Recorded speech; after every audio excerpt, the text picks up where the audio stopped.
Welcome back नाज़रीन। Breaking news आहे अवां शेयर कयूं पिया। वज़ीर आज़म शहबाज शरीफ जी कोयटा यात्रा वज़ीर आज़म की सदारत हेठि बलोचिस्तान में अमन अमान की सूरतहाल बाबत इजलास थियो आहे। शहबाज शरीफ जी चवण आहे त बलोचिस्तान में अमन अमान की सूरतहाल इत्मीनान जोगी आहे। अमन इस्तेहकाम लाइ वफ़ाक़ी हुकूमत सूबाई हुकूमत सां सहकार कंदी। वज़ीर आज़म सां बलोचिस्तान के वॾे वज़ीर अब्दुल कुदूस बिज़नजो जी भी मुलाक़ात थी आहे। वॾे वज़ीर आज़म के सूबे के इंतज़ामी मामलन और अमन अमान तोड़े महांगाई ते ज़ाब्तो आणण लाइ खयल कदमनि खां पिणु आगाह किया है। तव्हांखे ॿुधायूं पिया वज़ीर आज़म शहबाज शरीफ कोयटा पहुतो आहे।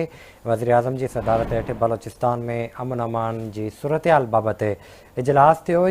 शहबाज शरीफ जो चवण आहे त बलोचिस्तान में अमन अमान की सूरतहाल इत्मीनान जोगी आहे।